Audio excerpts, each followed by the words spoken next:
The room was pristine, glass walls, a walnut table, minimalist lighting overhead that spotlighted power, not comfort. It was the kind of setting meant to intimidate subtly, no corners to hide in, no shadows, only faces and intent.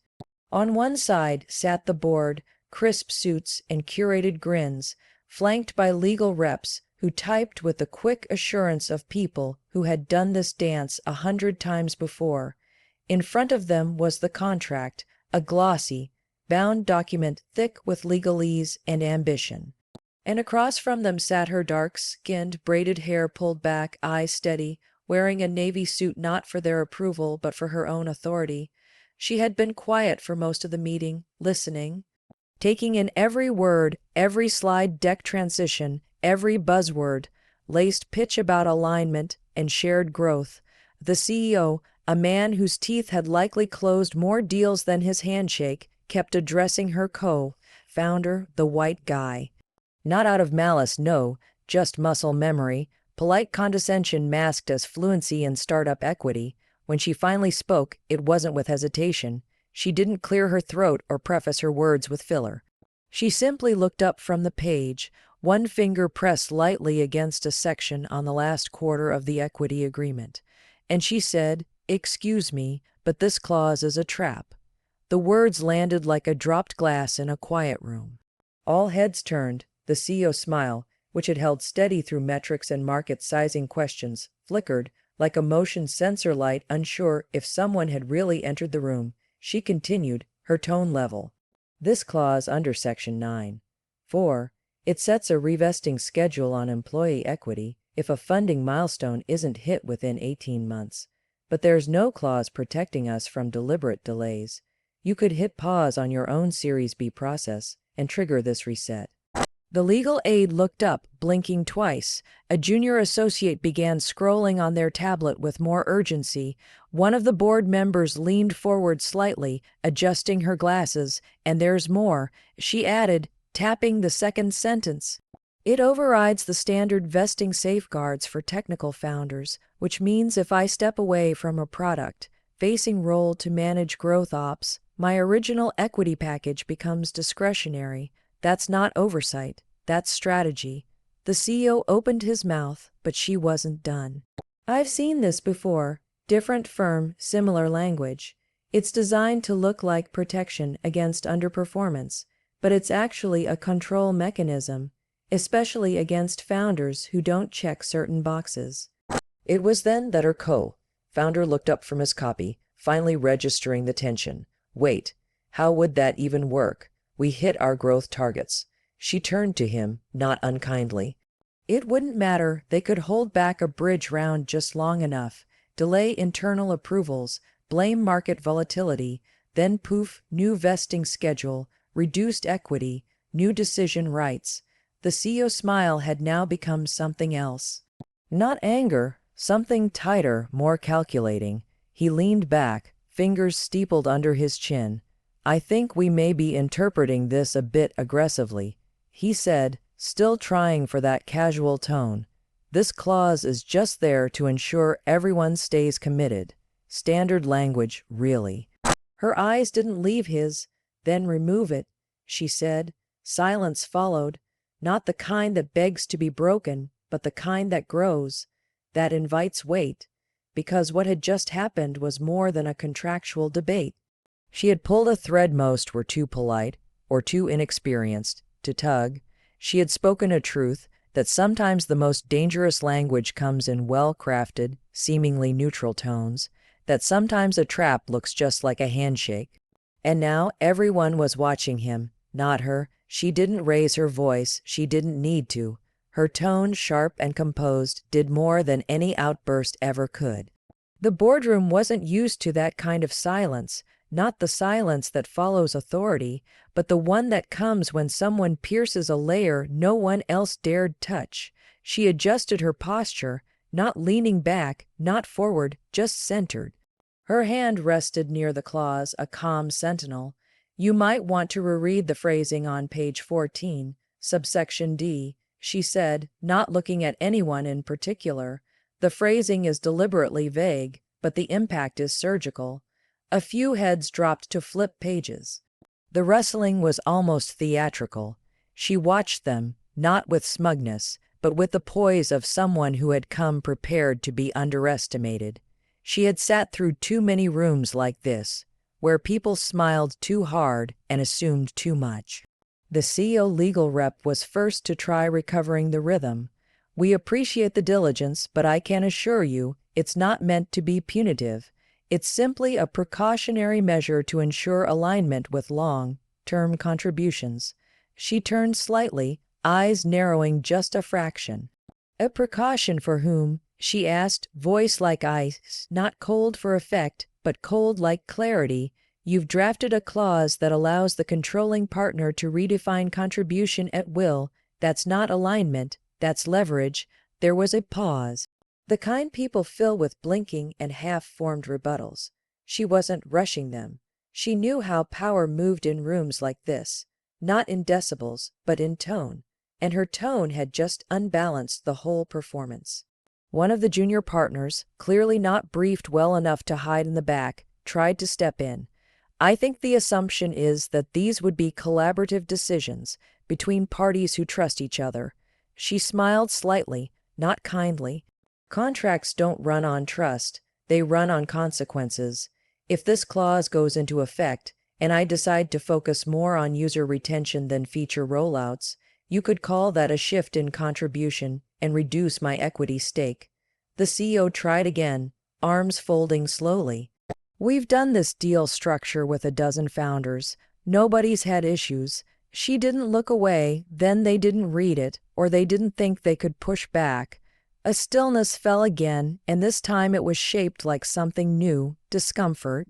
Not hers, theirs, because her voice, steady as a metronome, was cutting through something they relied on far more than the fine print: silence.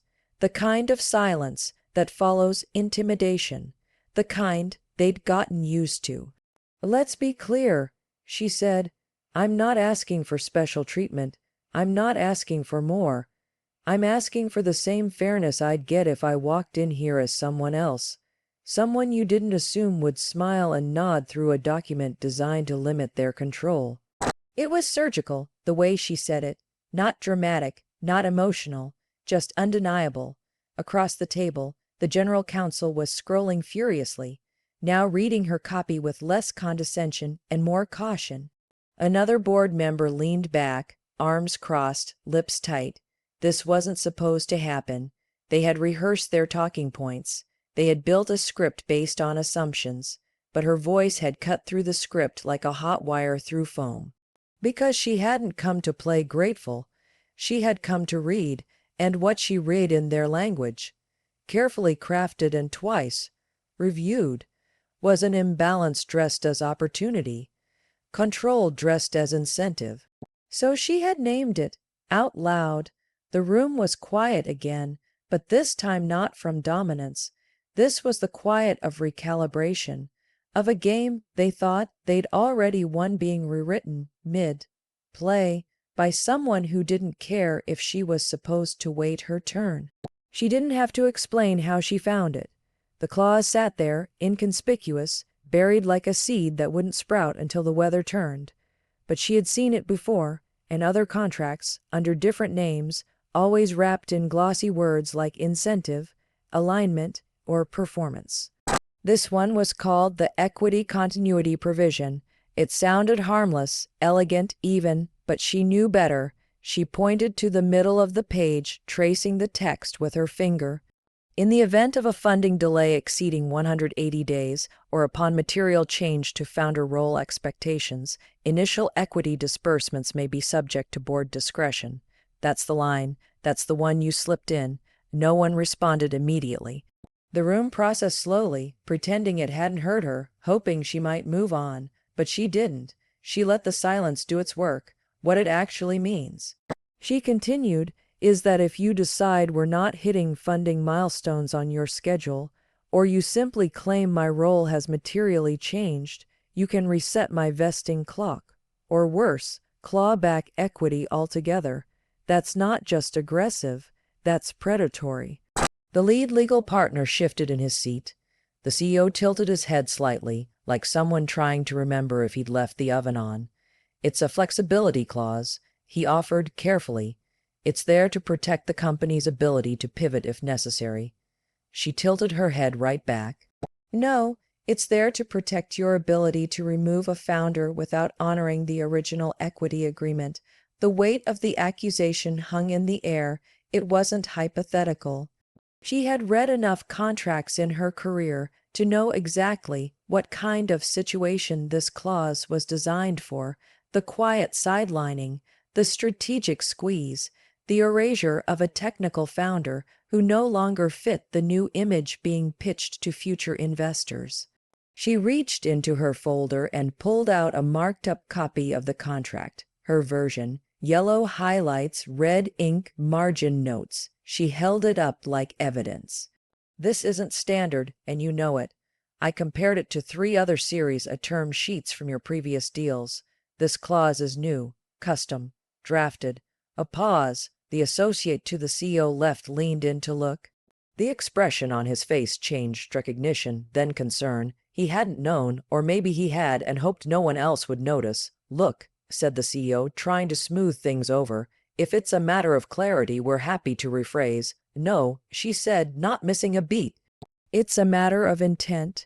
You rephrased it once already. You just didn't expect anyone to call it out.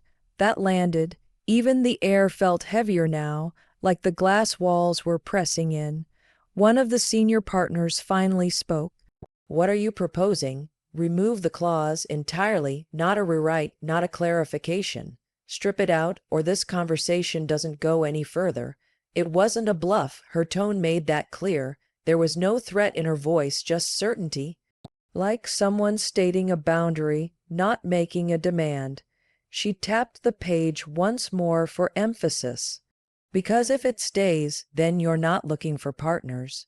You're looking for placeholders. And I didn't come here to be erased in year 3 because someone decided I wasn't shiny enough for a photo op. Across the table, no one spoke. The document between them, so carefully prepared, printed, and bound, suddenly felt flimsy. The clause they thought would go unnoticed had turned the entire negotiation on its head. She didn't smile. She didn't lean back or cross her arms. She just sat there, composed, unshaken, as the room struggled to rearrange its understanding of her. They had expected ambition, maybe even assertiveness, but not this: precision, memory, a refusal to be boxed into a generous-sounding trap. And all from a single clause, 4 lines long, easy to skim, impossible to ignore once named. For a moment no one moved. The quiet ticking of a designer clock in the corner became the loudest sound in the room. The CEO, who had glided through the meeting with curated ease, was no longer smiling. His face, once soft with charm, had sharpened, not into anger, he wouldn't give her that, but into calculation. His expression now read like someone solving a problem, not closing a deal. The clause she'd exposed had been strategically placed, scrubbed of anything overtly aggressive, but once she'd said it aloud, named it, framed it, unpacked its implications, the balance of the room shifted.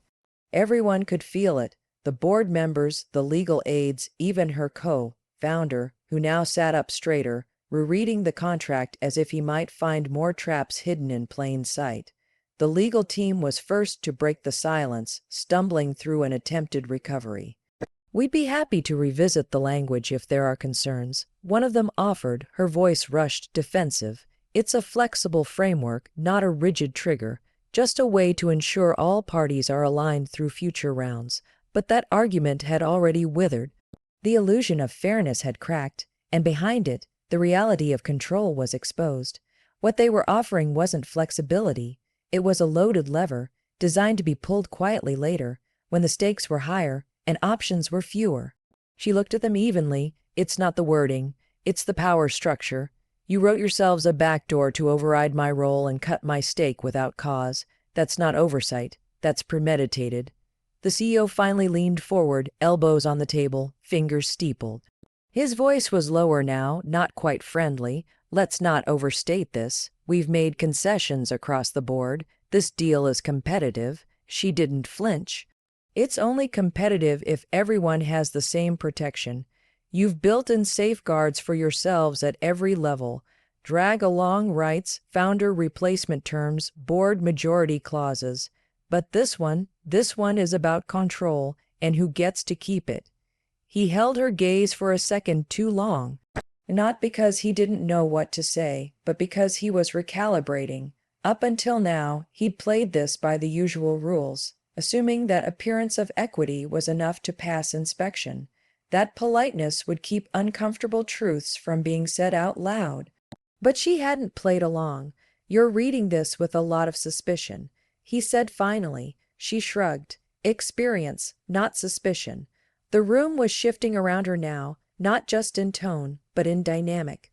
Where she had been the quiet one, letting her co-founder handle the slide deck, the business case, the runway projections, she was now the center of gravity, and the CEO could feel it. His pitch had lost its audience. His charm, drained of its effectiveness, was just posture now. One of the other board members cleared her throat. "It's not uncommon to negotiate these terms. I'm sure we can find something that satisfies both sides." Her reply came fast. "There's no both sides when the clause is written to be unilaterally activated. That's not negotiation. That's permission to rewrite the deal without me in the room." She didn't raise her voice. She didn't need to. It was the stillness in her tone that made them listen harder. The legal assistant next to the CEO looked down at her notes, highlighting something quietly. The junior counsel opened a shared document on her tablet, cursor blinking at the clause's start line. Something was happening now, slow, unspoken, but visible, a ripple. They weren't just trying to salvage the deal anymore. They were trying to recalibrate their perception of her. They had brought a pitch. She had brought analysis. They expected agreement, she offered scrutiny, and with one clause she had appended their rhythm. The CEO sat back, eyes narrowing slightly. His fingers tapped the table once, twice. The smile didn't return. Not because he didn't want it to, but because it no longer fit the scene. Whatever confidence he had walked in with was now facing something it hadn't expected. A founder who wouldn't play grateful, wouldn't stay silent, and wouldn't let them own her with a signature. There was no going back now. The room was different, its temperature not colder, but more alert. The casual ease that had cushioned the meeting's early flow had evaporated, replaced by a careful tension. No one leaned back anymore. No one scrolled aimlessly on their devices. Every eye was either on her or on the clause she had exposed. And the CEO, once the conductor of this orchestration, now sat noticeably quieter, his charm recalibrated into a measured restraint. The illusion that she hadn't been the one to watch was shattered. She had redrawn the entire power map of the room without raising her voice or moving from her seat. They hadn't expected resistance, not here, not like this, and certainly not from her. But now, with the clause laid bare and the implications echoing, the entire room was responding to her pace, her tone, her command of the moment. Even her co-founder, who had initially skimmed the clause without protest, now watched her with something between admiration and guilt. He hadn't caught it, he'd missed the trap, and he knew, without needing to say it, that if she hadn't been at the table, the clause would have gone through. Signed, sealed, irreversible. The CEO shifted again. "Let's step back for a second," he said, trying to reassert control. "No one here is trying to undermine anyone. These agreements are complex by nature. There's always interpretation." She didn't blink. "No, there's always intent, and yours was clear enough once you assumed no one would question it. It wasn't personal. That was what made it more powerful. She wasn't angry. She wasn't posturing. She was simply naming what they had written down, word for word, and refusing to pretend it meant something else." The senior counsel cleared her throat. "To be fair, these provisions are often misunderstood. They're standard in cases where investors are assuming significant early risk." "Then put them in your own equity agreements," she replied, "not mine." That line hung in the air, crisp and irrefutable. The mood in the room had shifted to something more cautious, not quite adversarial, but far from collaborative. It was the kind of atmosphere where people start watching their own words, where lawyers whisper to one another more than they speak aloud. The masks of confidence and charm had been removed, and what remained was something raw, a deal stripped down to its mechanics, and the people now wrestling with the fact that she had understood those mechanics better than they did, or worse, better than they wanted her to. No one interrupted her anymore. She didn't need to speak often. She had already said enough to reroute the conversation entirely. Every point she made became a checkpoint. Every word, a reminder that this wasn't just about equity percentages or vesting schedules. It was about who got to shape the story when the money came in and the narrative got rewritten. The CEO folded his hands. His tone had cooled, though it hadn't lost its smooth edge. "We'll discuss this internally and come back with a revision." She gave a slight nod, nothing more. That was fine. Let them revise, let them rethink every line. But the message had been sent, not just to him, but to the entire table. This wasn't someone who would be talked around or written out. This was someone who read everything, remembered everything, and would speak at precisely the moment others hoped she wouldn't. The dynamic was no longer one-sided. The board, once sure of the deal's trajectory, now watched her differently, not with skepticism, but with calculation. She had shifted from overlooked to central. Not the diversity win, not the technical co-founder in the background, but the one who had spotted the fault line they all assumed would hold. And as the meeting began to wrap in uneasy quiet, that realization settled across the room like dust. She had spoken, and the tone was set. Not by disruption, not by defiance, but by clarity.